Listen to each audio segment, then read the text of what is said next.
Thank you all very much for joining us today on BiblioSophia. Today I'm here with Dr. Ian C. Edwards, the author of Being and Non-Being, an Occult Experience. And he has 2 volumes of this out now.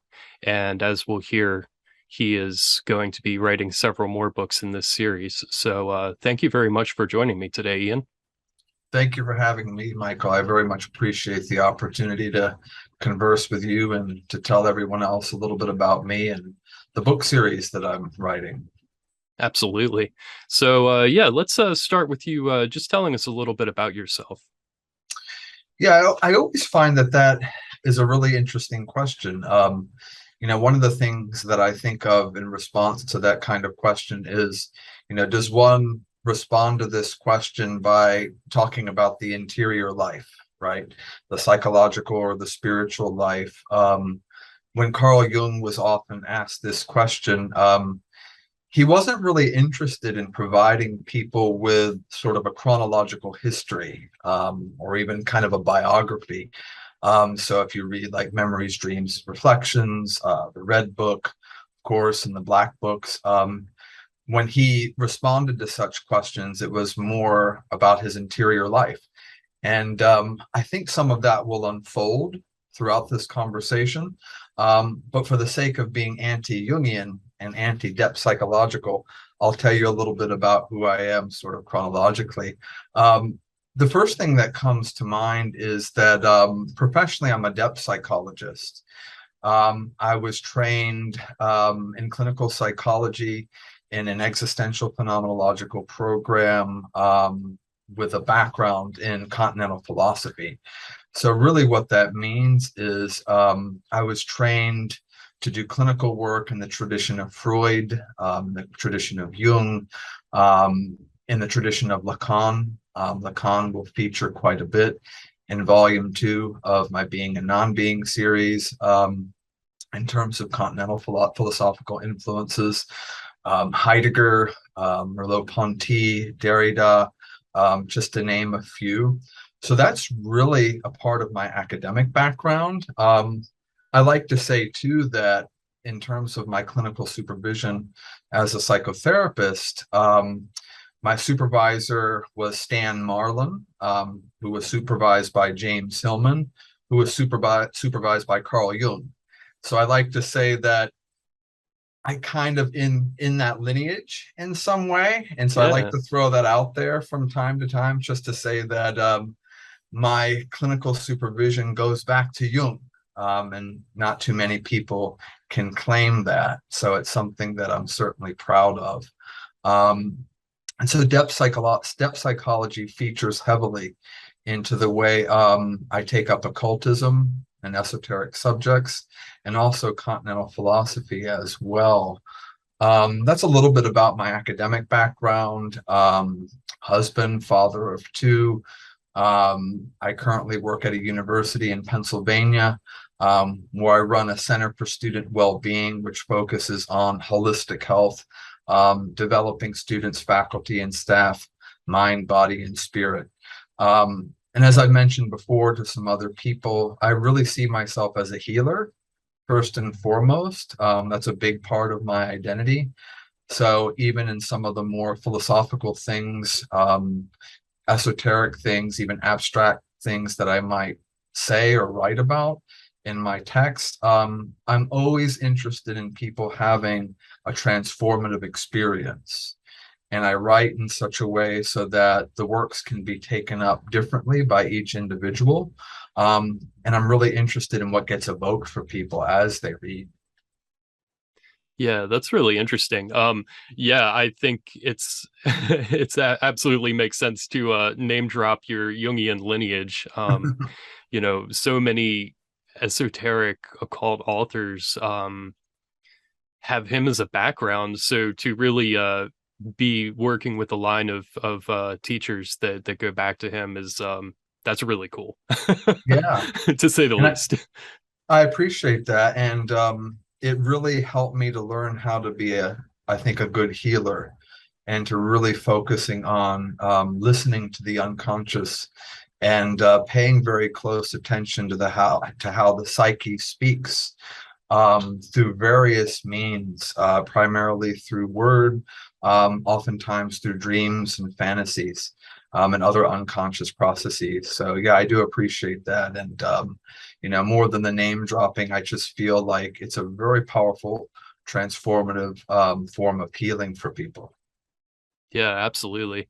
Yeah, and he's such an interesting character because, there's sort of the purely academic side of things that he is so influential, and at the same time he's incredibly influential in the occult world. So it sounds like you're the perfect person to be writing about the convergence of these different themes. So I'll definitely be interested to see where that falls into the topics of your books. Um, do you want to tell us a little bit about how you first got into occultism, or just these basic related topics? Yeah, again, that's an interesting question. Just like the one where you ask someone about themselves. I think with occultism, it's not something that you really get into. It's something that kind of gets into you to a certain extent. And so, I think for myself, I think it goes back to where I was very young, where there was an interest in things that were hidden, things that were concealed. I was very much preoccupied with my own sort of private life, my imaginal world. And I think it kind of, it started in the way that I would play as a child. I would often play by myself, much to the chagrin of others who wanted me to be a little bit more extroverted. But it was a very imaginal, magical world in many ways, in terms of the way I played with different action figures, make believe, and things of that sort. So I think I really see the seeds of that beginning in my childhood imagination and the way I conceptualized the world.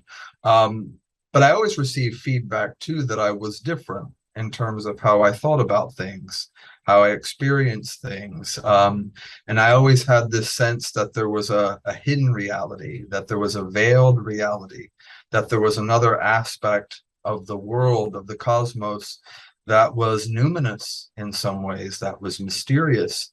And so, from childhood on, I always sought a language or a way of trying to describe that. But I didn't formally, I think, get into like actually reading occult texts until graduate school. And I felt it was somewhat taboo. I was reading Jung, obviously. And then I walked into a Borders and I started wandering around in the metaphysical section. And lo and behold, I saw a book by Aleister Crowley. And I thought, oh my gosh, like how devilish is this? I was even somewhat embarrassed, as if I were buying like a Playboy or a pornographic magazine. You know what I'm saying? Like I grabbed it, like, okay, I'm going to secretly read this. And it was the Book of Wisdom or Folly, Liber Aleph, which to this day is one of my favorite Aleister Crowley texts, and I return to it quite often. But I remember having a very odd experience after I purchased it. And this could have been purely coincidental, but I remember purchasing the book, leaving the Borders bookstore, and holding the door open for someone, and what appeared to be very witchy type of people were walking through. And my left shoulder actually separated from its socket as I was holding the door. And I remember it was just dangling there. It was just hanging there. And I'm like, oh my gosh, this is a bit peculiar. What's going on? And I remember, moving it around in various ways to try to set it back into its socket. And lo and behold, I got it back in there. And I somehow felt with this kind of dread that somehow I was committing this act of heresy, this taboo. I kind of grew up with a sort of Catholic theology, and even though I was very mystically inclined with all of that, this was something absolutely heretical. And at the time, maybe I was being punished by the good Lord Jesus Christ for venturing into darker territory. So I remember that being sort of my first more formal introduction. And as I was reading Crowley, I really found, I think, a language that described experiences that I had, experiences that I heard others had. And it was a new language, not just for describing spiritual experience, but I thought psychological experience as well, because I was very much a depth psychologist even at that time. And like Jung, who very much forayed into esoteric subjects, he was looking for a language to describe psychological experience that transcended and even transgressed the more clinical medical nomenclature. So I found that with Crowley, and I found that with Spar, I found that with Grant and Chumley, and Peter Hamilton Giles, that's how all of this started. I had reached out to him a couple of years ago, expressed some interest in his own books, and we started to get into a conversation about existential phenomenology. And I was like, my goodness, there's an occultist that's actually interested in these intersections. This is really fascinating. And so as we really started to connect on a soulful, intellectual level, he invited me to consider writing a book for Atramentous Press. And at the time, I was like, I have no idea what I'm going to write about. But I thought, okay, why not do something that for many people that are into Crowley, the Thelemites, would find taboo, which is to write a commentary, because of course, commentaries are forbidden. And, why not come at it kind of from an academic point of view, which is even more forbidden in some ways. And so I wanted to get in trouble with all kinds of people, you see. Yeah, that's such an interesting story, man.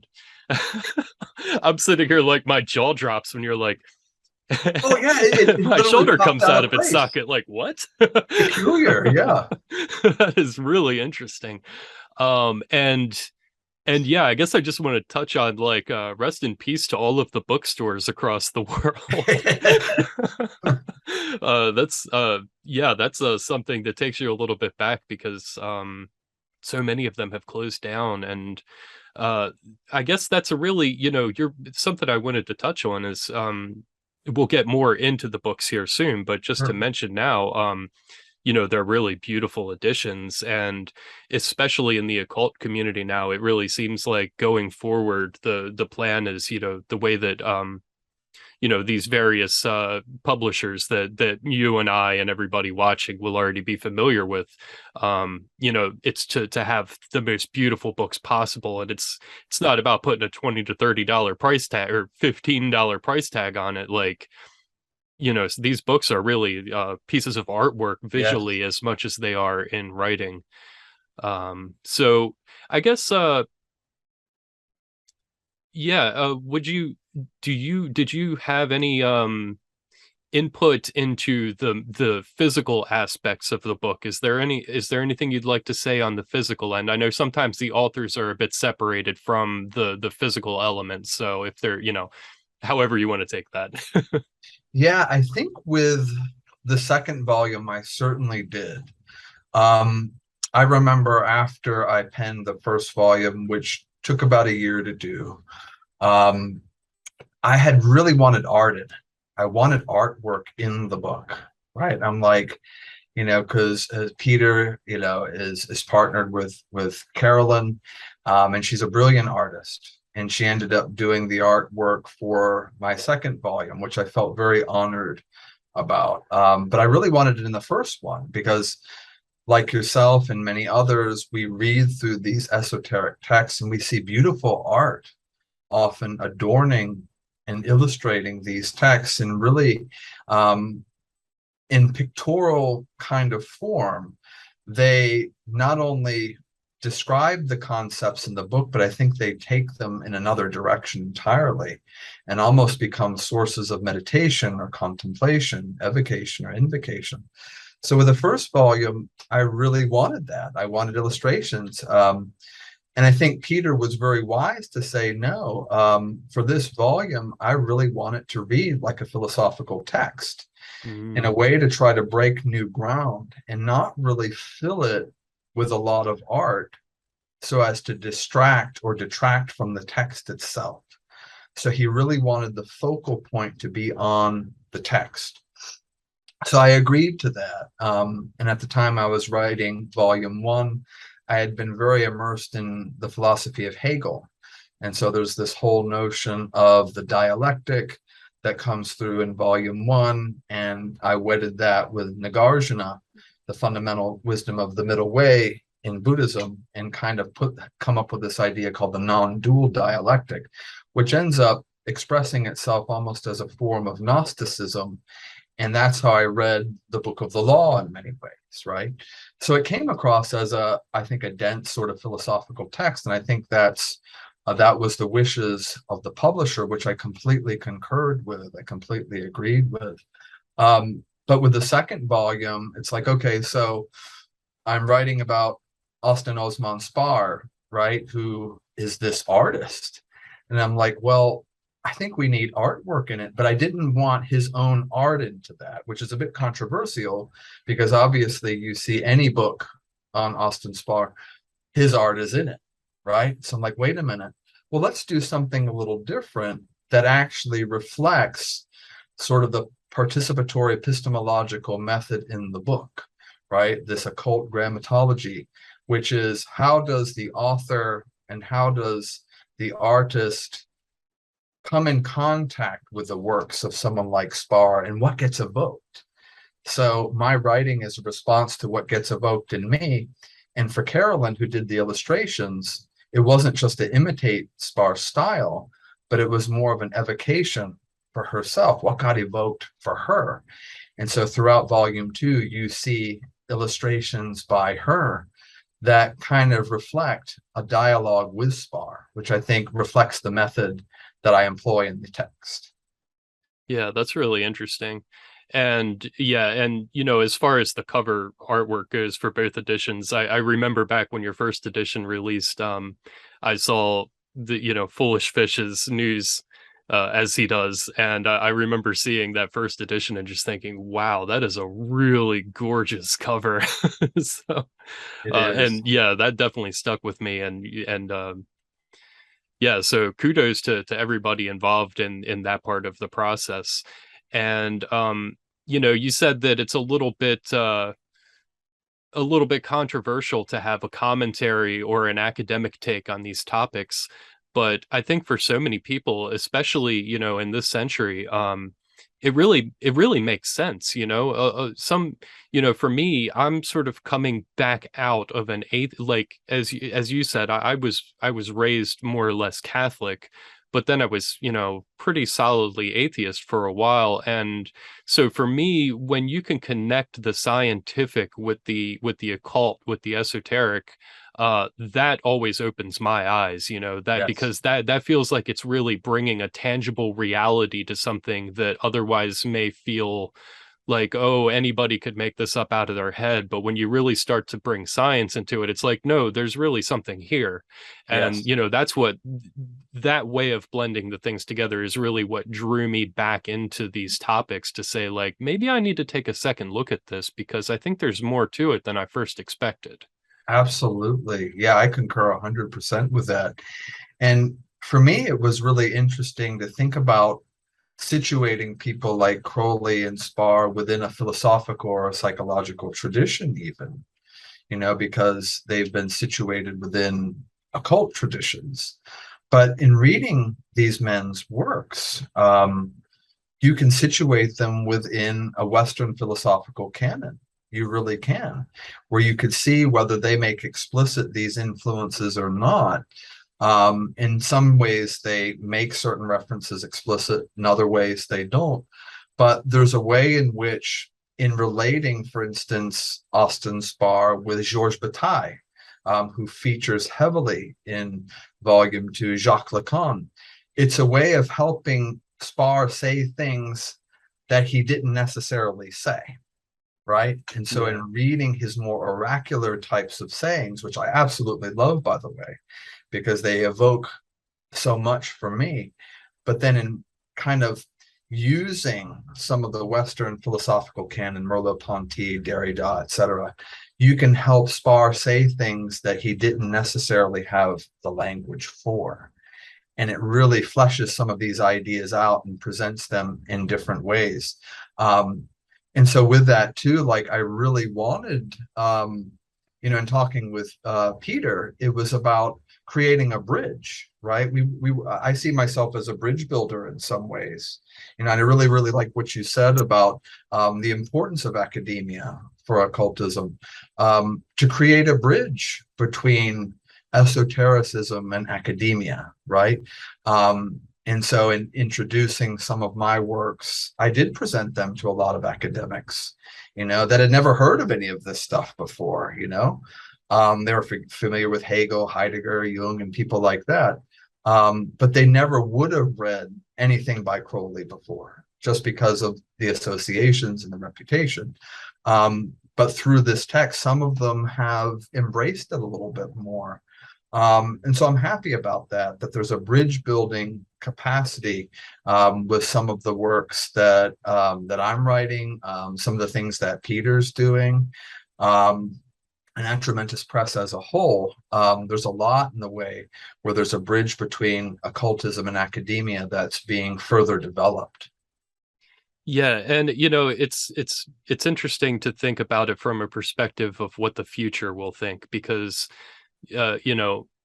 Western esotericism and psychology as well are reasonably new fields, to some extent, especially if you're looking at Crowley and going forward from him, which, a lot of things have sort of been modified off of his work. A lot of the stuff is only 100 or so years old, and Yes. what is it going to be like 300 years from now when somebody's looking back on the past, and something that people think right now is just like, oh, this doesn't make any sense, or they're making this up, or another 100 years of work, and all of everybody's work starts to really be compiled together and made sense of, and I think we'll see a lot of connections that people don't already take for granted. They'll look and say, oh, well, they sort of had it back then, but nobody was really getting it. Yes, absolutely.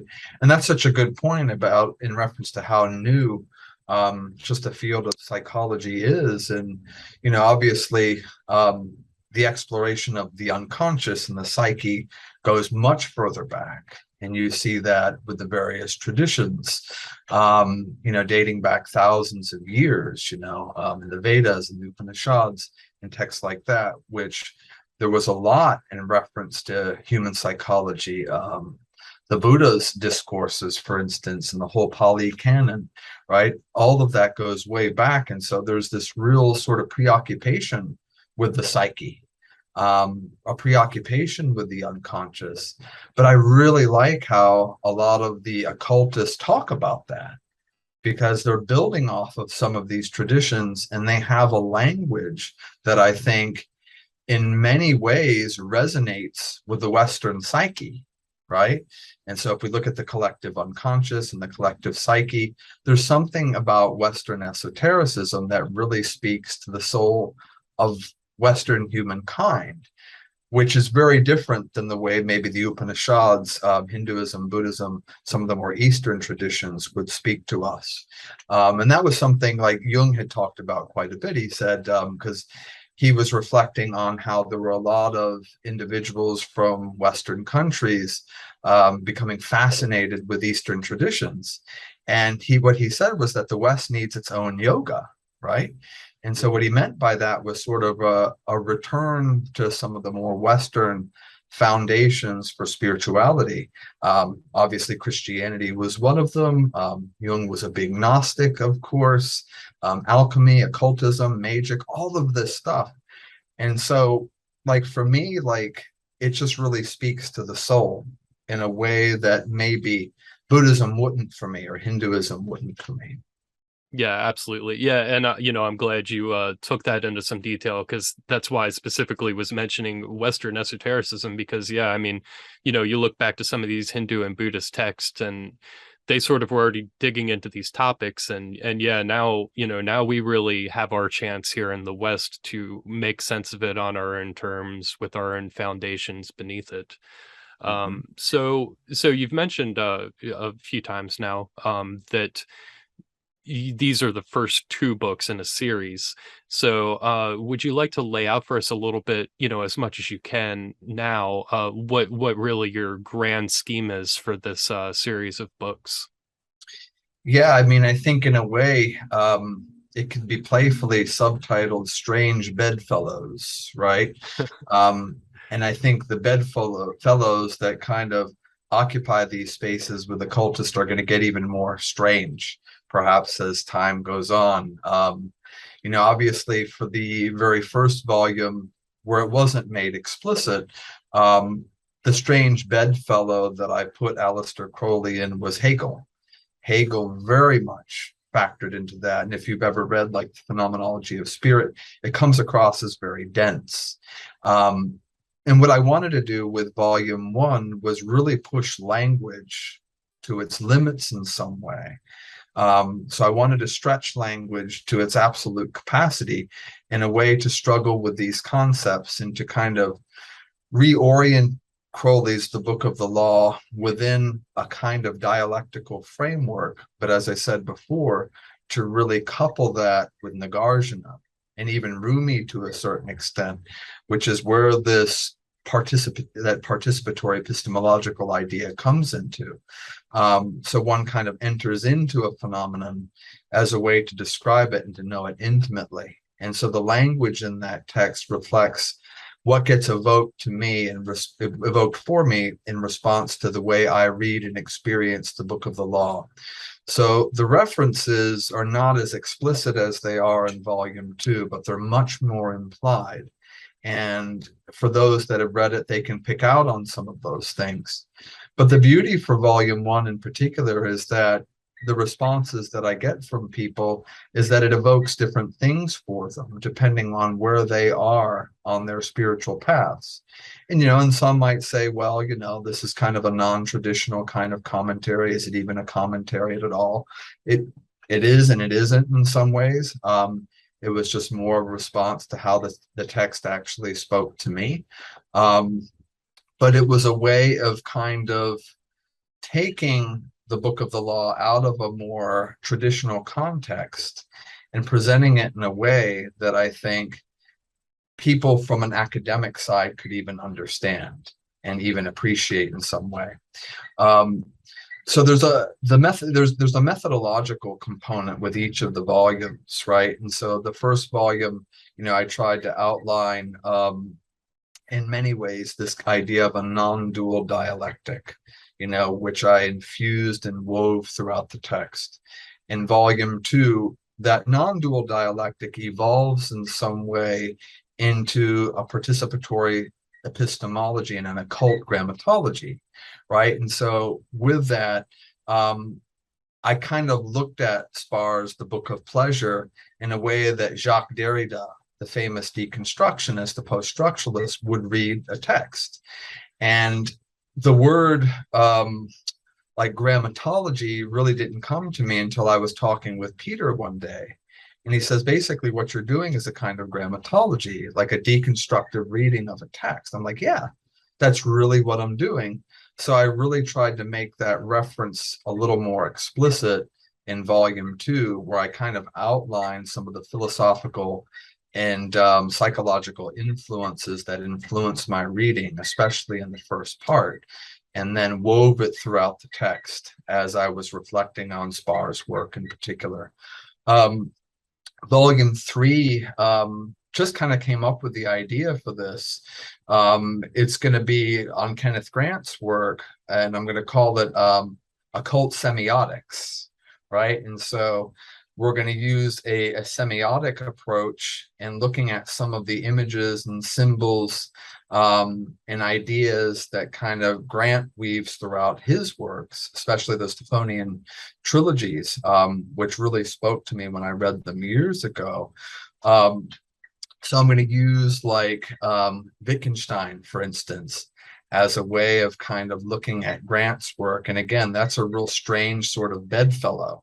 And neither one of them probably would have approved of such a thing, right? But I like to bring these peculiar folks together and see what they do when they're in bed with one another, right? And in a way, like it's a playful way of saying it, but like putting like these thinkers in bed together invites either a repulsion or a kind of intimacy in some way. So we're forcing an intimacy and seeing what happens when these types of figures come in contact. And then for me, when they come in contact, that's what's produced in the writings themselves.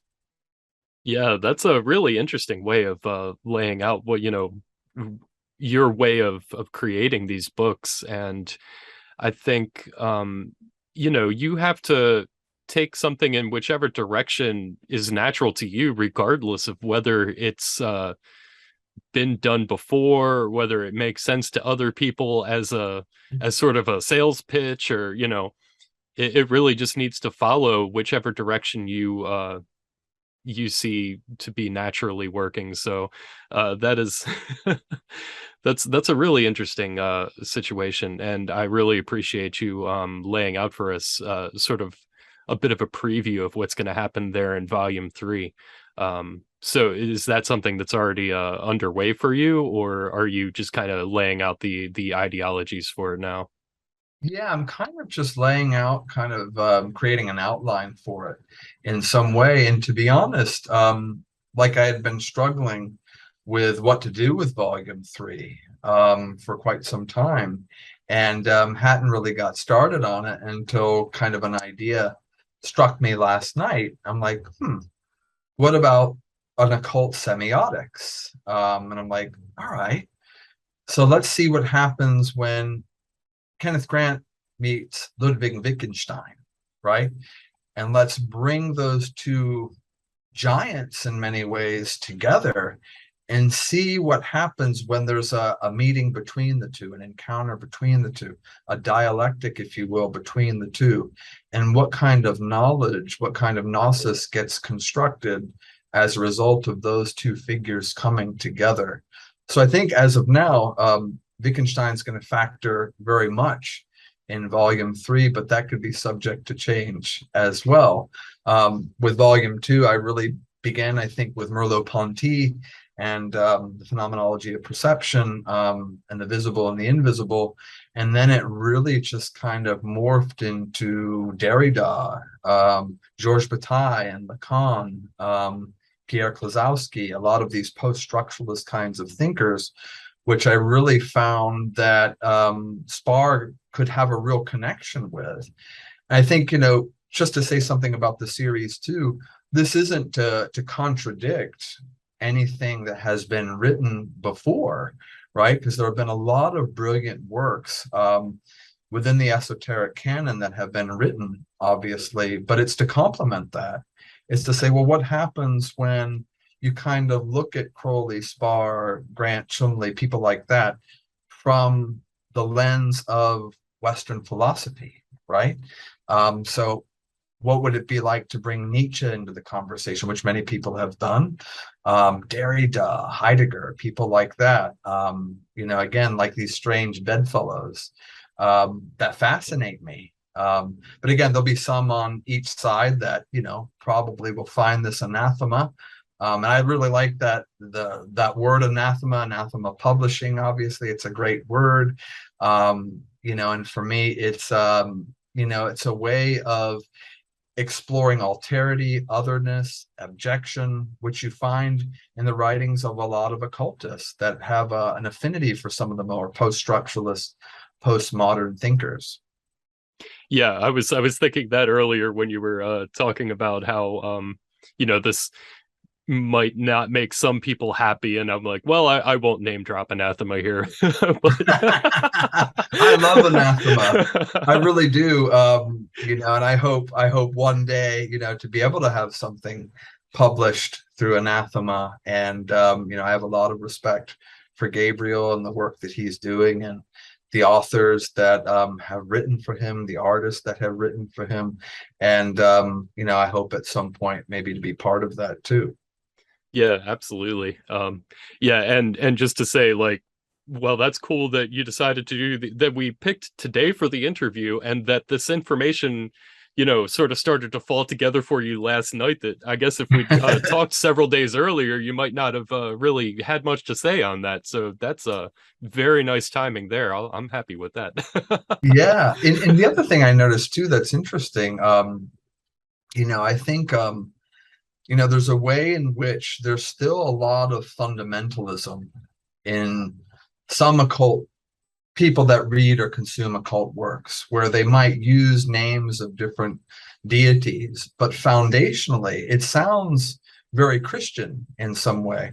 And Anton LaVey actually had some brilliant insights into this. He's like, well, basically, people will kind of change the names of the deities and the forms, but foundationally speaking, it's still appropriated very much like a fundamentalist form of Christianity. So that's why, like in volume 2 in particular, I was very interested in these ontologies of deific forms, like Hecate, for instance, looking at her aspect as the goddess of the crossroads, and how, from an ontological point of view, you could take that up as an intersection between being, non-being, and becoming, right? Which is a theme that is woven throughout that text. And what you ultimately, at least for me, run into is sort of an intersection with Sparr's work, and what would culminate in some ways in a kind of death of God occultism, post-death of God occultism, if you will, which comes across in a way, just like when Nietzsche declared that God is dead, can be very controversial for some.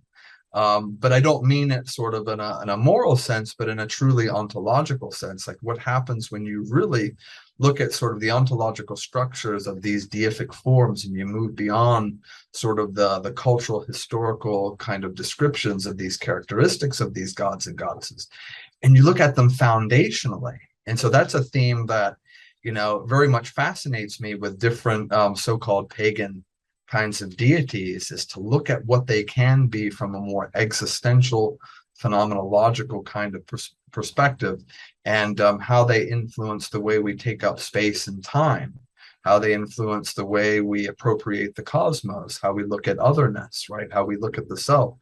And for me, what comes across, or what results from that, is something very different from a traditional Christian experience of the world, right? It's a different lived experience that comes as a result of that. And with the volumes that I've written so far, I've tried to put forward a language that kind of describes what that might look like. Yeah, that's so interesting. So yeah, for my next question here, sorry if I get the pronunciation wrong on this. No, that's all good. I read a lot of things and I don't hear people say them out loud. So if I butcher this word, sorry, but I may have done that already with some of the words that I use, so I apologize. No, I'm just like, it was hilarious because I'm like, let me look this up to see how it's pronounced today before I started. 4 different pronunciations. So in volume 2, you write about the chiasm and chiasmata in relation to Sparr's work. Can you say more about this relationship? Yeah, and that's perfectly fine. I've heard people say chiasm, chiasmata, chiasma, right? Yep, Yeah, that is all of them. yeah, and that's certainly part of the title of the work, right? And so if you even look throughout the text, I don't say chapter, right? I don't use the word chapter. Chiasma, right? Chiasma 1, chiasma 2, which reflect different kinds of crossings in some way, right? And so when you think of sort of an imagistic representation of a crossing, it's an X, right? And so the symbol of the X, the letter X, in many ways factors into the text itself as a kind of crossing, at first between being and becoming, and then when you add sort of the dotted line through the center, that's non-being. And so the chiasma is really an intersection of being, non-being, and becoming, which for me is kind of the very sort of structure of what I would call like the Hecatian self, right? So at its foundation, it's this crossing. And at the center of that is the Nullpunkt, which is a German term. I call it the 0 point, right? And you'll see that woven throughout the text. And the idea is that at the very sort of monadic structure of things is this intersection, where, like, Spar talks a lot about the neither, neither this, neither that. And so there's a way in which the in-between states of experience are welcomed.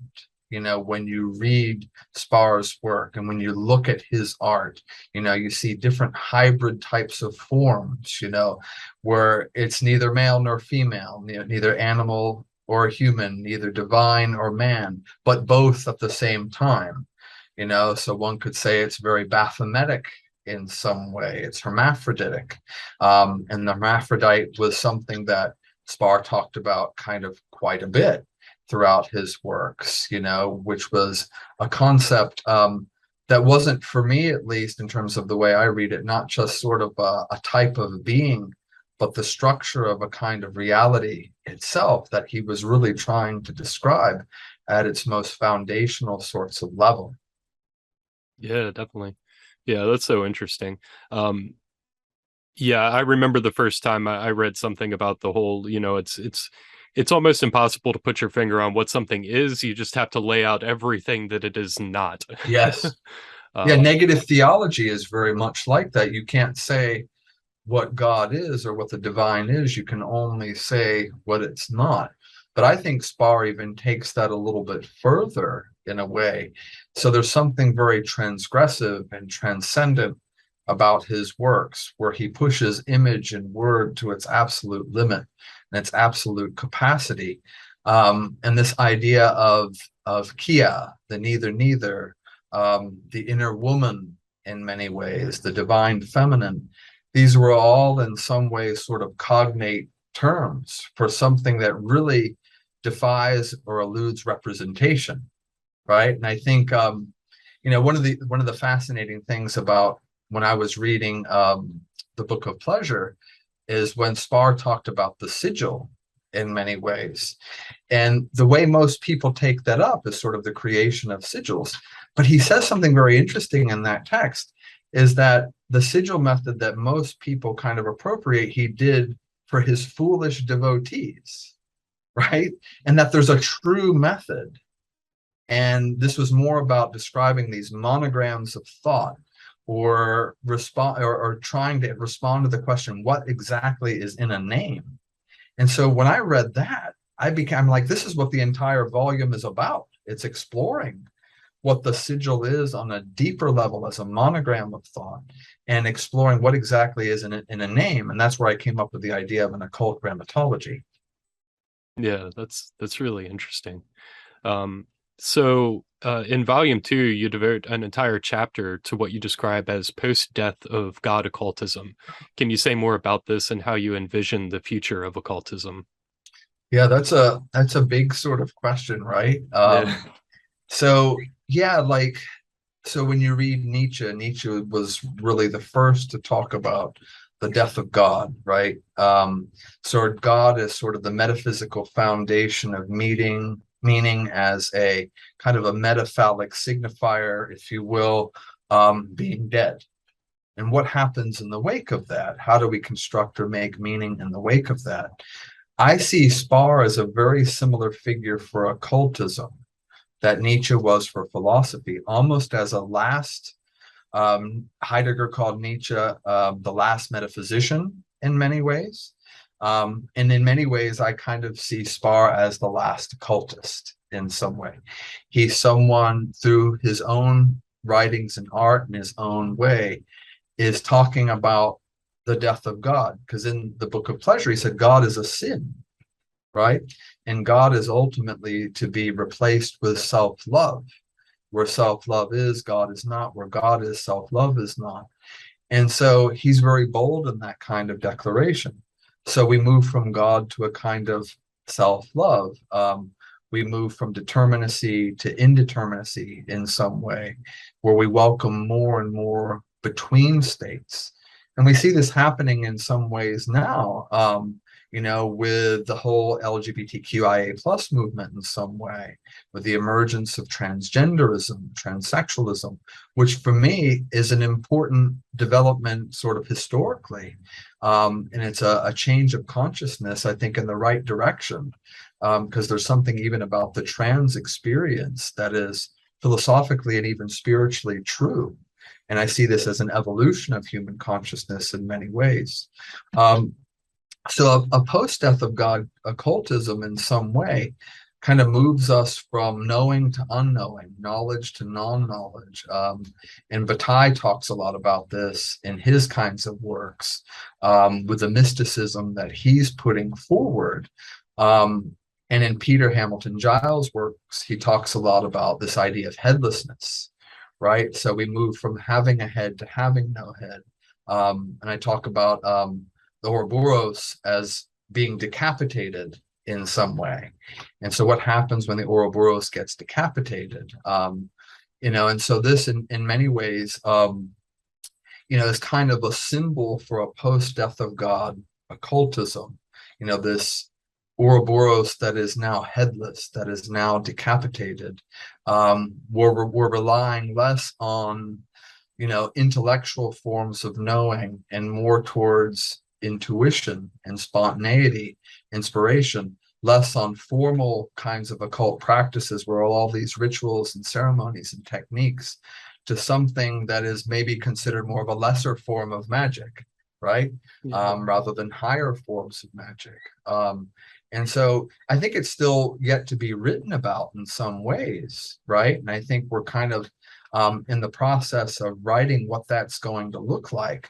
But I think spar and chaos magic and some of the schools that are associated with that are moving in that sort of direction. Crooked path sorcery as well is kind of moving in that sort of direction, which for me can all be called like forms of post-death of God occultism.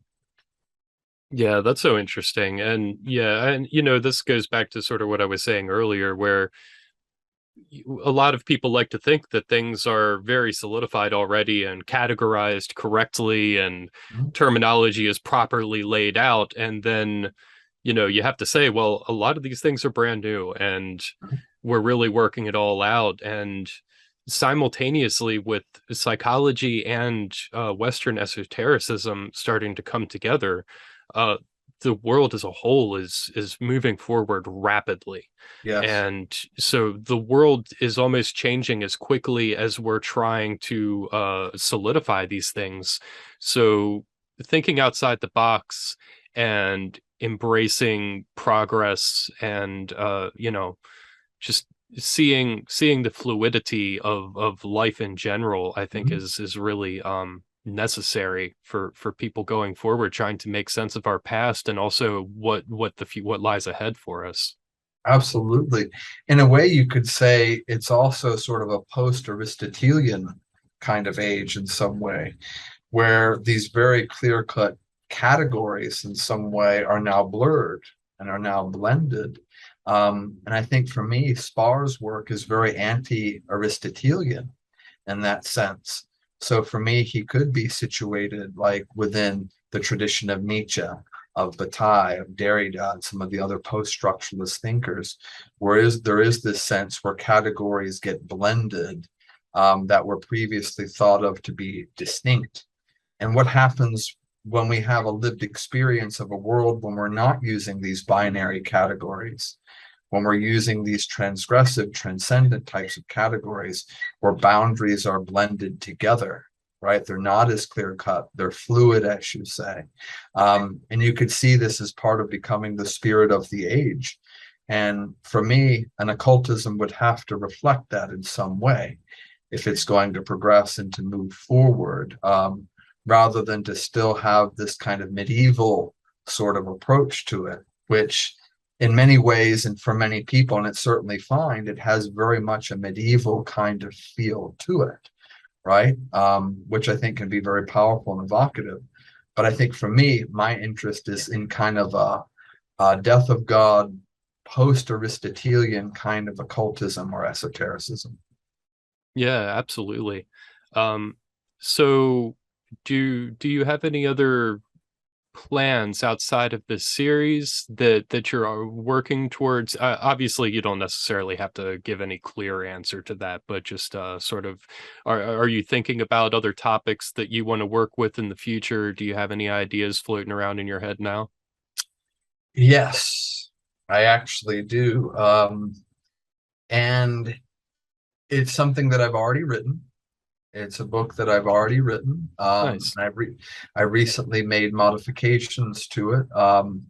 It's called A Druid in Psychologist Clothing, and it's about the psychologist Eric Graham Howe, a very little known 20th century British psychiatrist who was very much influenced by Druidry.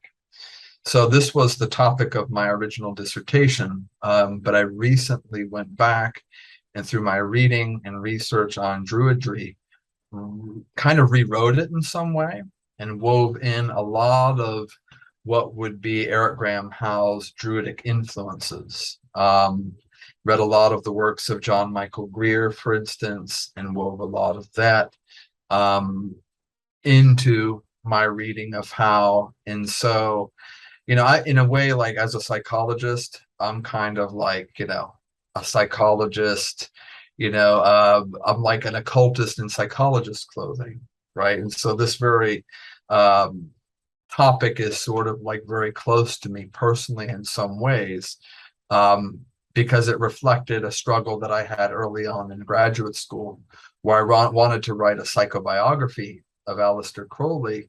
And my very first supervisor told me that if I wanted to write about such things, or if I was interested in such things, you might as well just become a shaman. There you go. Right? So I'm like, and then I remember mentioning this to one of my Jungian supervisors who thought this was absolute bullshit. I'm sure. Like, no, there's not room for this here. You're welcome. You could stay. So this work on Eric Graham Howe and sort of the Druidic influence on his work has already been written. And my hope is that it will be published in the near future.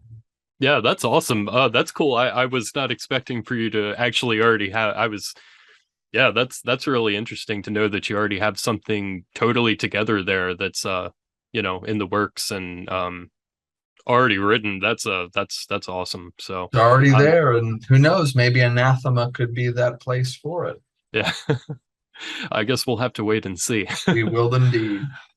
So I guess maybe I should have alerted you to this question ahead of time, because you might have wanted to sort of lay out a list, but it's occurring to me that it might be nice for you to sort of mention any other books that would be good supplementary reading to the series that you're progressing through now. Anything that's really changed you, motivated you in the past, that's sort of laid out what you're working with. You've mentioned Jung and Crowley, and maybe there's specific texts by them that you would direct people toward, or maybe some other authors. Yeah, I mean, as far as like Crowley is concerned, I really love The Book of Lies. That's probably one of my favorite texts. The Book of Wisdom or Folly that I've already mentioned. Little Essays Toward Truth, The Heart of the Master. Some of these books very much speak to me, and obviously the Book of the Law. But I think, for some of those that may have already read those texts, but want to get more of a feel for some of the philosophy and the psychology that went into sort of my reading of Crowley and Spar. I think obviously Nietzsche would be a good place to start. Thus Spoke Zarathustra, The Gay Science, where he talks about the death of God. I have a chapter in volume 2 that's about between good and evil, like the between state between good and evil. And that's sort of a takeoff on Nietzsche's book Beyond Good and Evil, and on the genealogy of morality. One of the, like I mentioned Bataille before, his book he has a whole series called the Summa Theologica, which is it's sort of a playoff of St. Thomas Aquinas's Summa Theologica. So his is about atheology, right? It's sort of the opposite of that. So there's a series of books that he wrote. One is Inner Experience, which is really his sort of take on meditation, a very Nietzschean form of meditation. There's more of a kind of diary that he wrote during World War II called A Guilty. And then the third volume that is just called On Nietzsche. And then the fourth volume, which is basically a collection of notes, is called The Unfinished System of Non-Knowledge, which would have been put together as a fourth volume, but never actually got composed as such. So those 4 volumes, I think, in that Summa Theologica series by Bataille, I think would be fascinating for people to read, because I think people would see that there is definitely an intersection between folks like Crowley and Spar with Bataille. Another book that really influenced me, and we didn't get to talk about it as much here, is Jacques Lacan's Seminar 20 on feminine sexuality, right? And so in volume 2, I talk a lot about moving from the symbolic to the infinite order, from jouissance to feminine jouissance, right? This idea of the inner woman. And so Seminar 20 by Jacques Lacan, I think is one that people might find fascinating to read. And just Lacan's whole idea of the notion of the oracular, right? That the analyst in some way become like an oracle, and how that's very different from a prophet in many ways. The Dark Night of the Soul by John of the Cross is a good one, and I make some mention of that in volume 2 as well. And if you haven't read the Red Book, you got to read the Red Book by Carl Jung, and get the big one. You know, I could show it here. You get this big one, right? This giant one that has all of his illustrations in it as well, where in that book he really kind of talks about sort of the influence of his own daimon, Philemon, right? And that he had kept concealed and hidden for years because he was afraid of the reception that he would get from the academic community. And he really said all of his collected works were an attempt to kind of explain that, right? It's a way of like trying to make sense of this. So people to read the Red Book would be phenomenal. Yes, viewers, he has it within arm reach. So there you Yes, go. right there. How convenient, right? Let me just grab the Red Book for you here. It was right there to keep going. Oh man. Well, yeah, so I think I think this is a pretty good place to wrap things up here for today. We're right around an hour, and that's about the attention span of many people these days. If we kept you for the entire hour, thank you to the viewers. Indeed, thank you very much. Yeah, thank you so much, Ian, for stopping by here today and having this really interesting and fun conversation with me. This was a bit more. I got more laughs than I was expecting. Yeah, so, I like the playfulness, and I had fun as well. I very much enjoyed myself, and I appreciate your hospitality and welcoming me and giving me an opportunity to talk with you and also the viewers about some of my works and some of the inspirations and influences behind them. Yeah, definitely. So for viewers, we will have links to his books that are already available in the description below the video, that you can go check those out and absolutely grab yourselves a copy. Very, very interesting reading. And obviously, please like, subscribe, click the notification button, all those good things, so you can keep seeing what's going on around BiblioSophia. And thank you for your time today, Ian. Thank you to viewers for all of their time, and we will see you again soon. Thank you very much.